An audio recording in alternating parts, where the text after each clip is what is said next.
everyone. Welcome back to another episode of Presenting Our Presence. It's a monthly podcast here at the University of Alberta, showcasing some of the wonderful people that we have the honor of being around and having in our wonderful community. My name is Michelle Durocher. I'm from the Fishing Lake Métis settlement, and our guest today is Paul Gareau. And I'll give it to Paul in 1 second. And my co-host for today is Katie King. And I'll just take it off from here. Paul, please go ahead and introduce yourself in a way that is meaningful to you. Merci, Michelle. Tanti, everyone.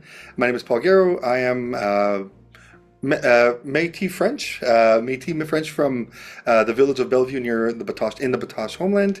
Born and raised, and very happy and proud of that. And I am an associate professor and associate dean of graduate studies at the Faculty of Native Studies. And I've been in Edmonton since 2016. And I feel very happy and at home in Treaty 6 and in Misquitchi, Wisconsin. I'm very happy and proud to be a Métis here with all of my new and happy relatives. That's awesome. Ache, Katie King, Dishnakasun. My name's Katie. I am a proud Michif Ayakweo or Two-Spirit person here in Musquatchie, Wisconsin. I'm from up in Treaty 8 territory, where I am descended from a Métis mother and an English settler father. And I'm really grateful to be here. I met Paul through working at the university in the Faculty of Nursing. I'm also a PhD candidate in the Faculty of Nursing, and Paul's been an incredible support to me on my academic journey through the academy, and I'm really excited to be here and have an opportunity to talk about your research and the incredible work that you're doing. A journey which is like a bouncy trucker drive through through the countryside. Absolutely. Bouncing through the prairies. Just bouncing away. So, Paul, do you want to tell us a little bit about your research and what you've been up to? Yeah, so the work that I do, when I got my degree when I was a little boy, 25 years old at university, I ended up moving to for love. I moved to Montreal, way outside of Saskatchewan where I grew up, in which my wife Lucy and I, we have two beautiful children, two boys, Edmund and Ty, and happy living here. But when I was at university in Concordia in Montreal, I was looking for, our Métis work. I went to anthropology, trying to find where we were, as Métis in studies, because I was like, this is what I want to do. And I just didn't know how to articulate it. So I couldn't find it in anthropology or anything like that. So I ended up going into religious studies and really going for that. And I went into religious studies because as a Métis person, you grew up with religion and relations all the time. And it's hard to articulate what that means to people who don't know. So whenever I introduce myself to someone, I'd be like, oh, I'm Paul Gareau, Métis French. And I'm also a Bush Catholic, and I think they would get what that means in a deeper way than anything I can articulate. So I've been kind of backtracking, trying to figure out what that means to be a Bush Catholic and what is that going on. So I've been part of like a lot of research stuff since I came here in Native Studies, really folding myself into this world of like Indigenous studies disciplinarity and seeing how relationality is an incredible theoretical and lived ethos and way to do things. And just finding my way through like all the things, the answers I was looking for in my degrees and my MA, PhD, I'm finding through Indigenous studies disciplinarity in a really dynamic way. So kind of faced with like, this is fantastic, this discipline of Indigenous studies. So I would go back to religious studies circles around Indigenous topics and people do Indigenous research and thinking, oh my God, there's something missing here, something missing there. And so my colleague and I've been also doing research around Métis religion stuff, which I could talk about later. But the work that I've doing right now is with a really great professor, Mennonite settler professor, Joe Weeb from Augustana. And me and him, we were both kind of like, he's the director of the Chester Ronning Center for the Study of Religion and Public Life. And I do a lot of contemporary religious work, or religious studies work. So we really got along really well. And because I'm Métis and he's Mennonite, we always talked about kin all the time and positioned ourselves in that way. And it's that positionality that's lacking in the academy. So we decided to do just let's after our time in the US, we're like, oh, we came back and said, let's apply for a shirt grant. So we did, and we got one. So we're like, okay, now we have to do this work. So now I'm just like, oh my God, okay, so let's get this workshop organized. So over the last 3 weeks and last 2 weeks actively, we got grants to hire a bunch of Indigenous and non-Indigenous students who are in religious studies and Indigenous studies, students to come together. We did workshops with them a week after last week. And then the week we just passed, we invited about 20 academics, senior scholars and juniors and students from the US and Canada. Many of them are white scholars, some Indigenous scholars and BIPOC scholars, some Mesoamerican scholars, came to Edmonton and Métis Crossing, and we had this really great workshop together, which was very unique, in which the theme was, the question was, how do you be a good relative in the work that you do, right? And we kept bringing it back over and over again, and it was incredible. Like, just the idea of like doing a lot of circle sort of methodologies around these questions, like who do you think with, who are your relatives, so that you're not an empty vessel or an invisible scholar, or this idea of like objectivity or whatever. We're all people, and we all have relatives, or sometimes we don't, and we never think through these things. So it was a really great way to get to the end of this workshop where we can come together and say, so how are you a good relative? Who do you think with? How's the land informing how you think? How do you understand Indigenous nationhood? Like, how do you understand your relation to other nations and other, non-Indigenous peoples, right? So it was a really wonderful experience in taking Indigenous studies and sort of presenting it out there to a bunch of people who do know a little bit or a lot, but framing it within this relationality and this ethical way of doing things, right? I love that idea of like academic relatives, like the way we treat each other when seen through that lens. To me, like, my discipline is nursing, and often we talk about like, well, how would you want to treat your grandmother, your mother, your sister, your brother? And so that relationality in the academy, like if we think about like how we train academics, like that's a Yeah. really beautiful concept. Yeah, because like an unfortunate side effect of academics and social sciences is critique, right? A critique is important, but what I always found really uncomfortable with critique is that you'd always have to like smash that person's idea to be able to create a synthesis out of it. Like we burn away to find the truth, the nugget of truth. And I'm just like, no, thank you. You know what I mean? Like, when you grow up in a village, you're not going to be punching people for being wrong. Not a lot, just a little bit. I don't know. Just a little bit of punching, but then you can make up, and then you're like, whatever, you're fine. But like, I just found that like when you're dealing with strangers and critique, it's horrible and horrifying, and very inhumane or dehumanizing, right? And so then we ask ourselves, then how do you do ethical critique that's relational, right? So therefore you need to not be strangers anymore, so that you can be a little bit knowledgeable of each other and understand what's the underlying issues of power and structure that, that perpetuates that power and whatever. But it's not rosy or anything, but it's just like, at least it's a beginning point to being like, don't smash me for the sake of unitive truth, right? Let's start working towards situated knowledges instead in these places. That's wonderful. Thank you so much, Paul. So I do have a question, if that's okay, Katie. Do you mind if I? Oh. Wonderful. So Paul, you're talking about this relationality and this workshop and everything. What the groups that you're talking to, because you said you work with someone at the Chester Ronning Center, how does religion, like the confines of religion, influence that relationality? Do you think if you grew up in a different religion from someone else, that makes things more difficult, or does that kind of make the bridging easier or harder? Yeah, it depends, eh? So this is where me and my friend Joe, we've been having this long conversation about how do you visit when one person's a settler and one person's not, one's Métis, one's Indigenous, right? And it's been a really interesting sort of like organic process of like understanding what kinship means to each of us, right? And meaning that we don't possess each other when we start to understand and articulate our relationality or the ways that we do relationality. So like Métis people do relationality in ways that are different from the Cree or from like Blackfoot people or Ojibwe people. It's like, but we're still doing a form of kinship relating, right? It's like separate but different. So it's that same sort of like articulation I'm trying to do with Joe, who's Mennonite. And what I love about Joe is that he really he's very dedicated to articulating that positionality. He's not a white person who's invisible and like denying himself. He's like just like me.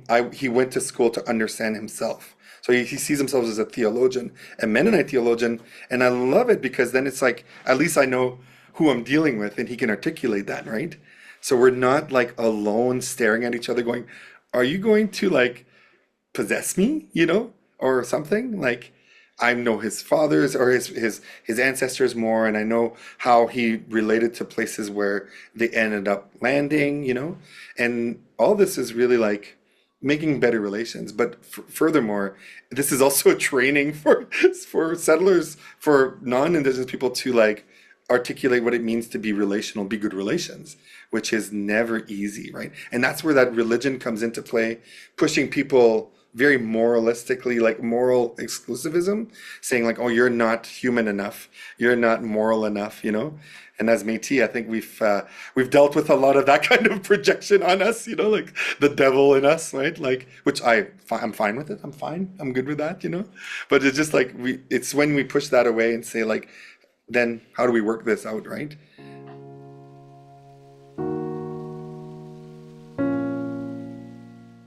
I love that idea of like building bridges between people through this relationality work. Like, Hmm. I don't think it's articulated enough in academic writing. And so I feel like this work is really kind of groundbreaking in that it's pushing us to think differently about scholarly work and maybe even about our own personal relating. What Hmm. talk a little bit more about how your work is sort of shaping your own life?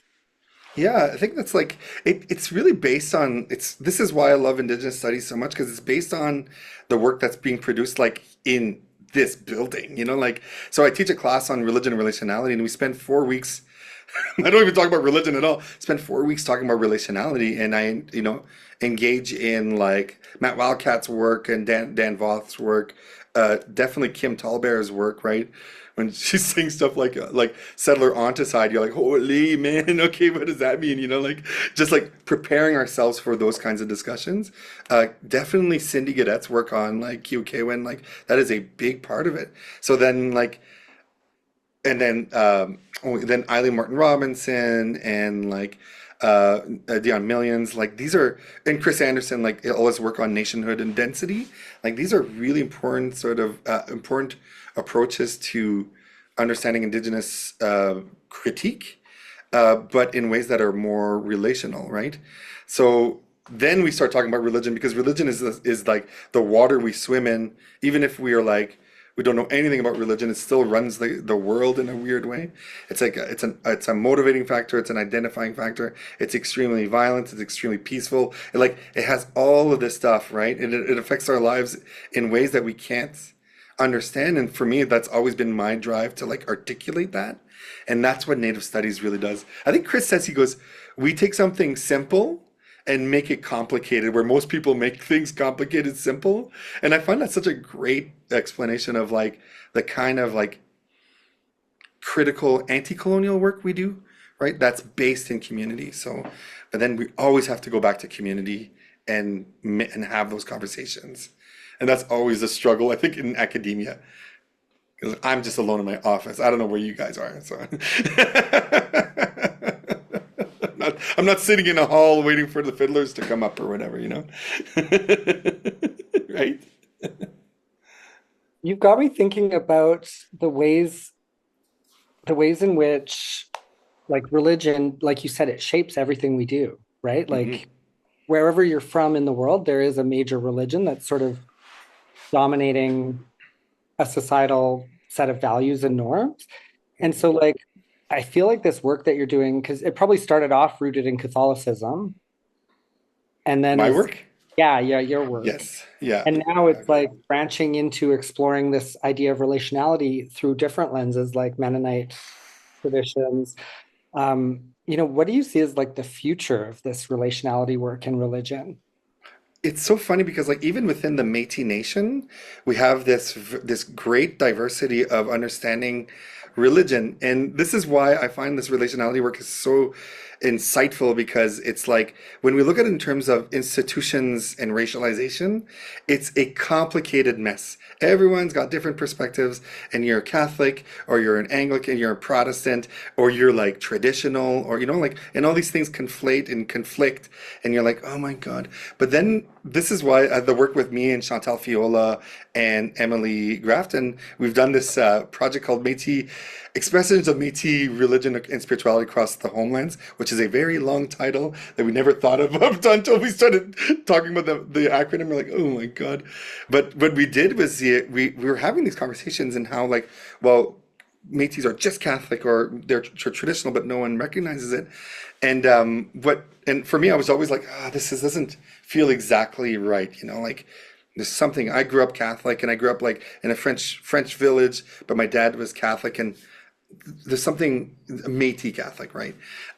So what really cut through it all for me was when we started visiting, because it was a 3-month project, which I'm still gray about because I'm still tired from last year. Is that 3-month project that happened in Saint Laurent in Manitoba, LeBret in Saskatchewan, and then St. Albert. And then what we did is we had 2 knowledge keepers and a community liaison person and an RA, and each of us went to visit each other.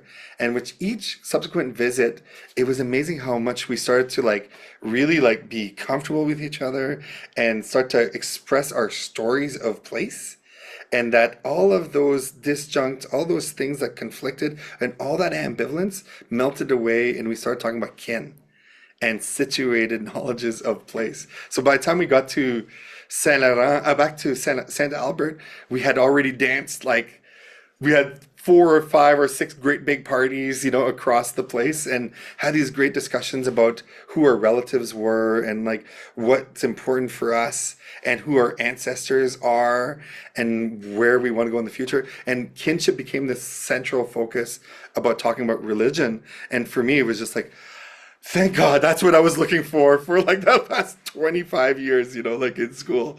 And it's been excellent. But the problem is that we don't have any more funding to like continue on that visiting. But it's all like what uh, Cindy says. It's like the visiting helped us find each other. And it was really incredible. It really cut through all the differences and started to show us that we were separate and related. That each of these communities mattered along the trail of our kinscape, of our kinship landscape, right? What do you think, Michelle?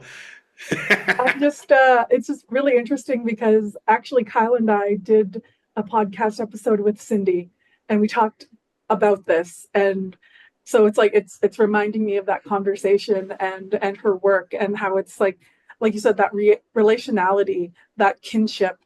Um, it's beautiful, and it's even more, I guess it feels more affirming when you get that outside of your own bubble, right? Like Hmm. it's easy for me to identify with you, Paul, because I know you're Métis.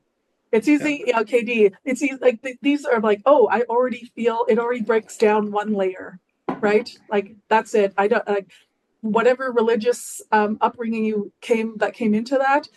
It's already started for me. Métis people. That's kind of the first layer that it's broken down now.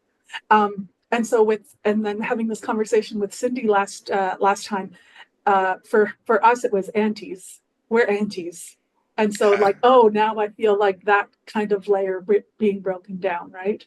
Yeah.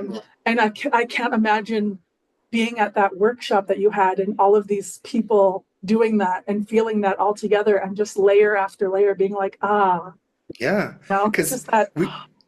we we just want to be seen. That's the only thing, like, and that was like the big dynamic was like, if I'm going to go to this community that I've never been to for my Meserath project, like, they're not going to know that I'm Métis or, like, I have to assert myself. But it ended up being like, oh, I see you, but we're different. We're the same but separate, right? And then when people came from Saint Laurent to Saint Albert, they're like, "Wow, Métis have been here for a long time." It's like, yes, like, come into our cemetery, come see our relatives. They've been here forever, like, and it was just awesome. And like, and at the end, this is the most spiritual part. We had this really great band from, like, I think, like, Buffalo Lake, and they came up, some Patnos, and they were like, "Okay, this is gonna be a big band." We had this huge like hall. No one was showing up. It was like 6, we were eating, and it was like 6:30 was the start time. No one's there, and we're like, oh my God. This was on a Sunday because Saturday we couldn't have a party because there was a party at Alexis or at Alexander, so we couldn't have one, like, can't have too many parties.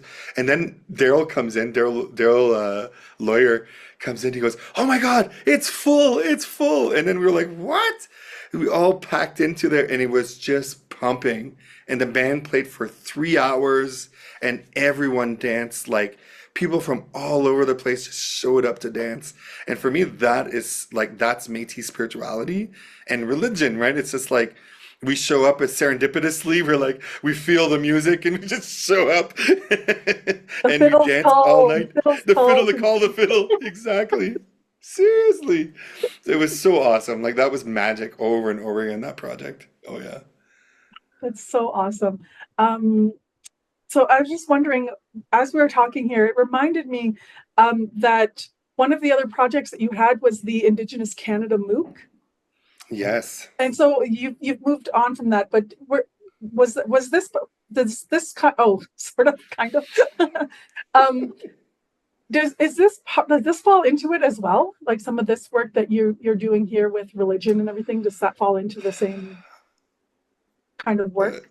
this is where I get a 20-mile stare. And I'm like, the fiddle comes in and there's like a montage. Um, right, Kyle? Yeah, it's so funny because I'm reflecting on this. I've been on that as the academic lead for that MOOC for like 5, 6 years, since 2017.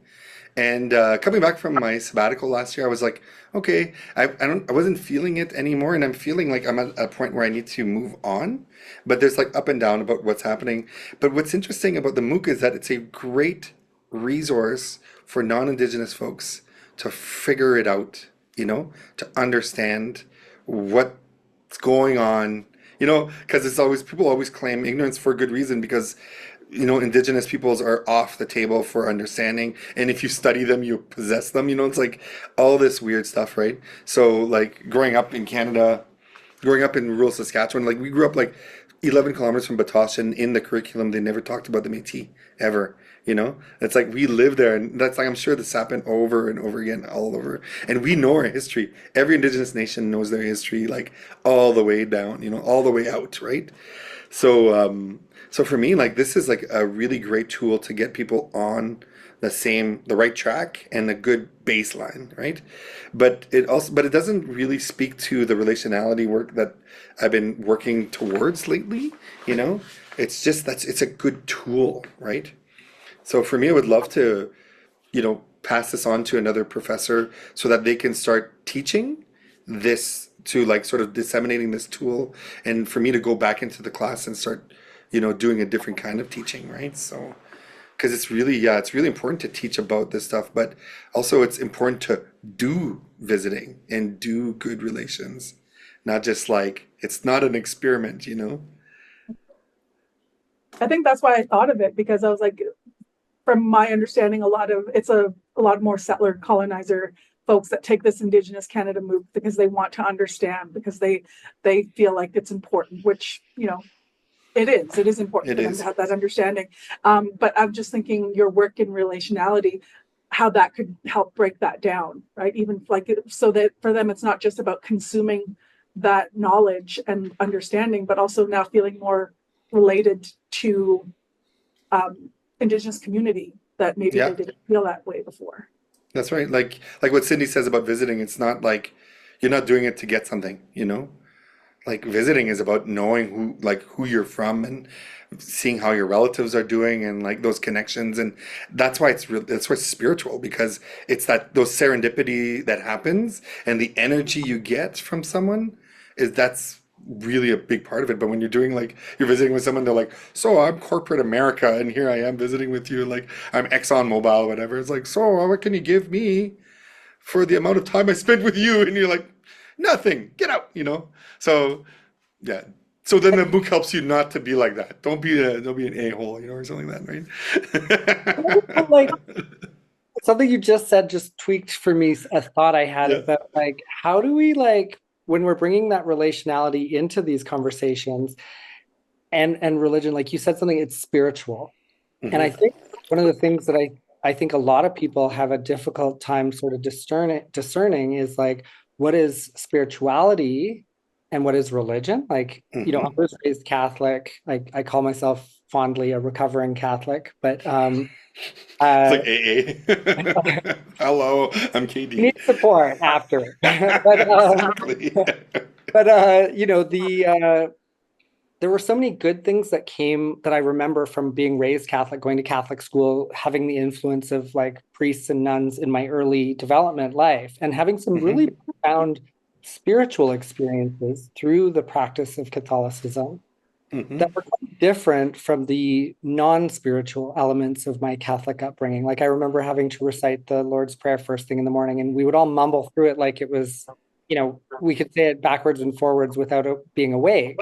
And Hmm. act that spiritual element, those rituals A became personal touch. repetitive.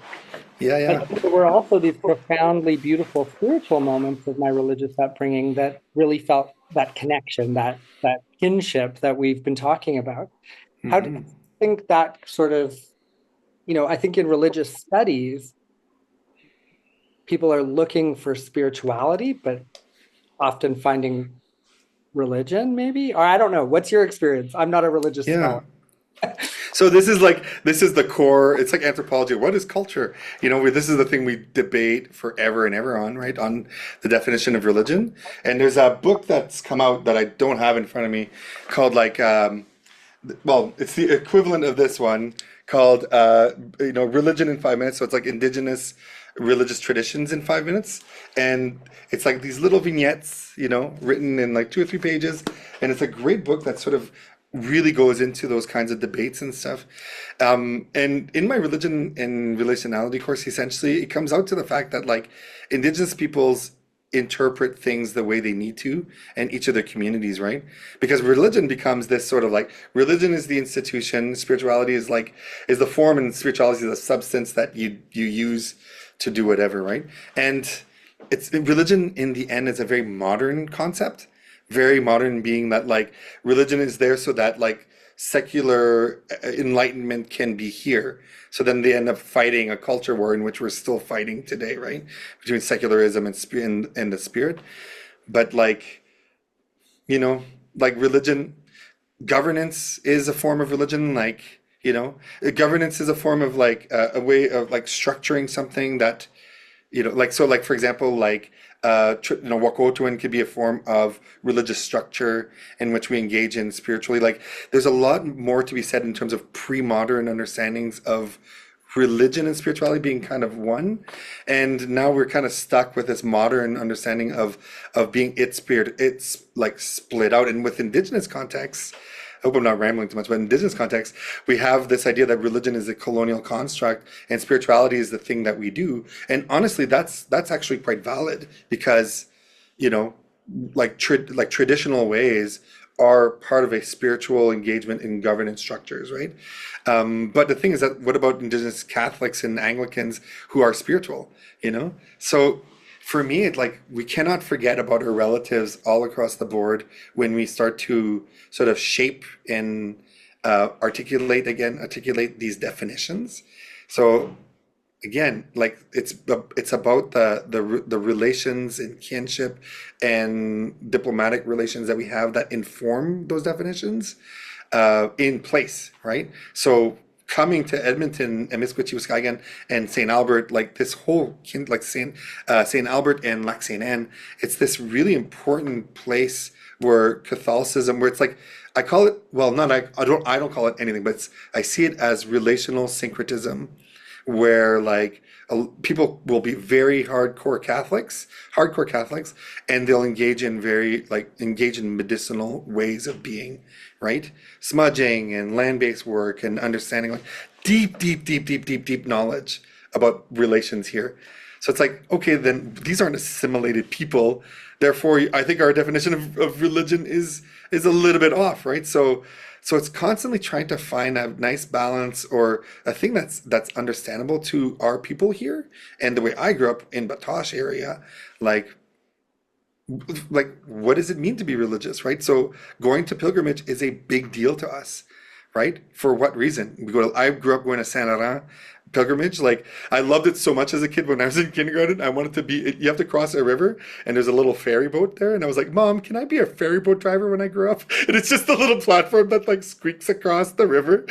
And she writes it down. It's like my proudest moments. Like I'll be a bus driver and not a teacher or professor. I'll be a ferry boat driver. But like growing up, that was such an important part of our identity, because not just because we went and prayed and had contemplative moments and we stayed up and we had like singing and like worship or whatever. It was also all of this visiting that we did. It's equally as important. We would dance together, we would fiddle, we would play music. The kids were allowed to just run around, like get high on sugar all day long, go poop in a really gross like porta potty, like all that sort of what we think is secular and profane, it's all together, right? So that's really the defining, to move away from these dichotomies to seeing these very sort of holistic and situated ways of understanding life, right? I feel like that comes right back to what you said about how Indigenous people complicate things, but in like the best possible The way. best way, exactly. You got to dig deep, and then it makes so much more sense. You're like, oh, that's why we do that. Oh, Yeah, yeah, you get back to that. That's why I am the way I am. So exactly. And that's that's why yeah, my relatives are like that, right? And that like, and then you can't deny it, because then what we're doing is visiting, sacred visiting. Like we go see Jesus, sacred Jesus. We go see Métis Jesus, and we go visit with him. Go have a drink. He gives you a fiddle tune. Who knows? Those kinds of amazing stories, right? So thinking about Marie Campbell's work there, the stories, the road allowance stories, I love it. Yeah, that like that's our ethical center point, is this visiting and wanting to visit, right? To the detriment of our non-Métis friend, non-Métis kin, who are just like, okay, we're done visiting now. It's been hours. Really? we're never done. We're just taking a pause, Right? and we'll catch back up another time. Yeah. Yeah, exactly. Yeah, I was telling my partner about doing this podcast today, and he asked if I was nervous or anything, and I said, "No, I'm not nervous. I'm pretty chatty." And I was like, "I think that's a good description of Métis people in general." Exactly. Chat your way into like good things. That's right. Yeah, Like, we like to visit. We like to chat. Yeah. absolutely. Like my dad, the way I see his religiosity, my dad, he said the rosary all the time, and he had my grandfather's, like grandfather Joe Jobin's rosary, that was a wolf willow bead rosary that has such a beautiful patina now. Like it's been prayed with over and over again, right? And loved. And that was his religiosity, his way of being religious, as well as going to the bar. Like constantly going to the bar that of our relatives, not just some stranger's bar. He was always in Hoey Hotel and the St. Dormy Hotel, and I would just follow him around. So I was just thinking about this today. My life is a bit, when growing up in my village, was between the church and the bar, and that was my sacred space, right? Which is so weird to think but think about it. It's actually quite awesome, right? Yeah. Yeah, and when you think about like what can be a sacred space, it's where the people gather and have those experiences that are deeply, you know, like life, like they change you, right? Exactly. Yeah. That's very And it's cool. a safe place for us to visit, right? Like the church, safe-ish.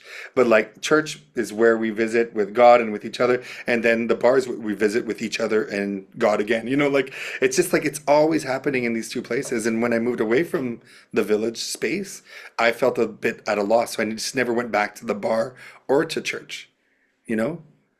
Because there's no relatives there. Why would I go back, right? Just strangers? I'll get beat up at church or something. Not at the bar. So that was me. Not at the I bar. was the one There getting too. beat up at church. We'll be get beat up together.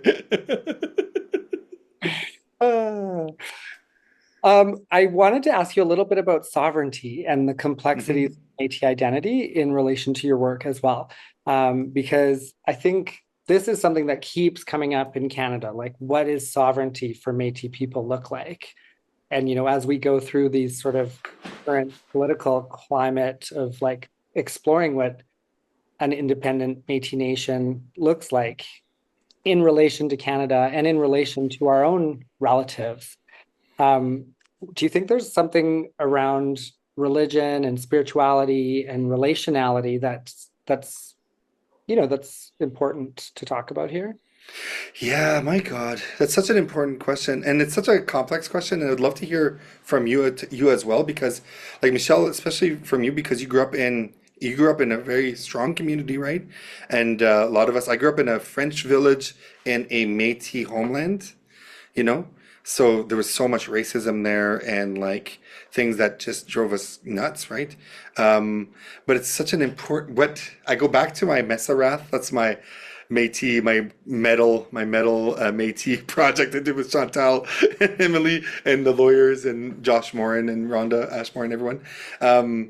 What I found really interesting is that like all that visiting offered us so much insight into how we understand kinship and how we should understand sovereignty and self-determination. Is that we say we live in a homeland, Métis homeland, and I've always challenged that as being like we should say homelands, these little homelands that add up to a homeland of the Métis Nation. A homeland being the breadth and depth of the places that we visit, right? And how we've always visited and how we always want to visit with our itchy feet. We just got to get out and go, right? And what's interesting is that like we want to we want to minimize and make unified things, like make it straight and not understandable and stuff for the sake of protection or all these different things. But kinship is very complex, especially in the prairies. It's like Brenda McDougall and Nicole St. Onge, their understanding, the way that they understand kinscapes as these, and they took this from Lokmaki, who's like a Finnish professor, scholar. It's like these, like every Métis spot has a little gravity well, and the gravity well is, and this is all Indigenous peoples, I would say. And these little gravity wells are deepened by how much we visited in them and how long we've lived there together as bunches, as people together. So like Batoche has a very deep gravity well. We come back to it. Red River has a huge gravity well. Edmonton, huge gravity well. Like Isle Lacrosse, huge gravity well. All these communities, all of the settlements in Alberta, these big gravity wells that we keep coming back to, and in our constellations and the way we move, what settler colonialism has done is put up these fences and barriers between the way that we can access and think we can access these gravity wells. So for me, that really messed up with our sovereignty, our self-determination to be able to like go visit our relatives and that mobility. Even though we got better cars than we did before, we still did that route, right? We loved it, and that's where our itchy feet come from. So this is I think the lesson of sovereignty is to recognize again, these little gravity wells and big ones add up to a constellation of our Métis homeland, and that we should go back to visiting each other in keeping in mind playing good music, visiting cemeteries, telling stories about how to do stuff there. Like when we went to Saint Laurent, they were teaching us, like this old timer was showing us how to fillet a fish. And I don't know how to do anything about fish. I freaking grew up hunting gophers. So I'm like, okay, he's filleting a fish, and all the women are on the side of the camp and they're like, there's too much meat on there. You're not doing it right. They're just yelling at him, and they're like chirping at him and chirping at him, saying he's doing it wrong. And he's like, "Do you want to do it? Do you want to do it?" And they're like, "No, no, you're doing okay." And we were just soaking it in and laughing, and like we did that 3 times, you know. And imagine if we went to the settlements and did that kind of visiting, and we went to Ala Cross and did that, and went to Red River. Like, holy crow! Like that's really, I think for me, like a vision of a post-apocalyptical vision of Métis spirituality, right? Well, and I think like from my own discipline, I think about health. And Yeah. like in my own research, I went to some settlements. I went around the Alberta part of the homeland, and that visiting was healthy for all of us, you Oh, know? And so I think about your absolutely. work and how, again, thinking about a more holistic idea of health, like how much spiritual wealth and health comes from this work that you're doing, and how beautiful it would be to see it enacted in more places, more of those gravity wells Oh, of yeah. Yeah, because that was the whole beautiful thing is that we spent a lot of time thinking about theory in our offices alone and thinking about our relatives, and we're like, "Oh." And then we went and did it, and we were like, oh, yeah, praxis and theory really go well together. Now we have to write a book about this? No, thanks. I Whatever. can't wait to read it. Can we just have a dance? Oh man, oh that's so great. Yes, thank you so much, Paul. I just want to close out a little with some thoughts. I'm feeling like such a bridge in between the conversations I've had with Cindy and what you've said here, and Katie, you bringing in this like health, and it's like, oh, that's what it is. That's what I feel. That heart health, that spiritual health, and it brings me. I've lived away from my community since I was 18 years old, but I Hmm. go back all the time. And when I'm there, I hold space for it. Like Yeah. this, I'm here and I'm here, and this, I'm part of the community when I'm here, and I contribute what I can while I'm there. And it's just a beautiful thing to think of that our relationality to my community, even though I sometimes worry it's going away or it's fading, it's not. Like the minute I'm there, it's there, right? Hmm. And even like I said, even if I'm not in my community, I'm around Métis people, I feel it again.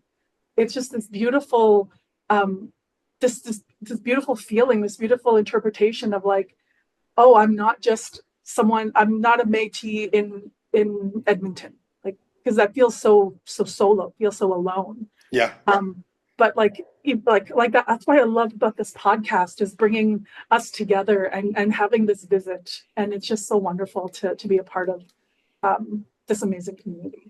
I love it. And also the Métis spirit is really like a galloping horse, right? And then once you feel the energy of a galloping horse, you just get on it and you get on board and you start galloping together, right? Yeah, it's Yeah. wonderful. Um, Katie, do you want to have any closing thoughts that you would like to share?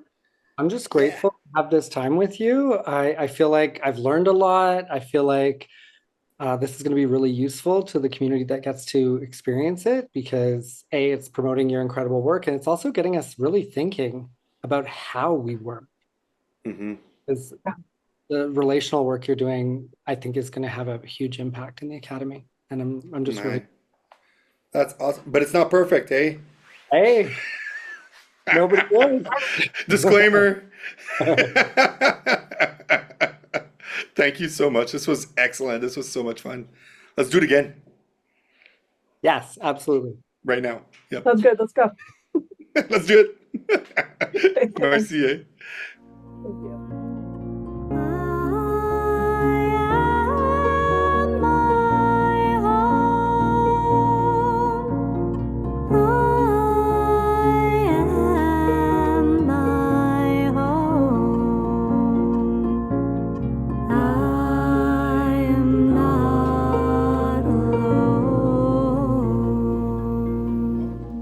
Yeah, you need my permission? Yes. Okay. I permission it. It's permanent. Say and spell your Affirmative. name.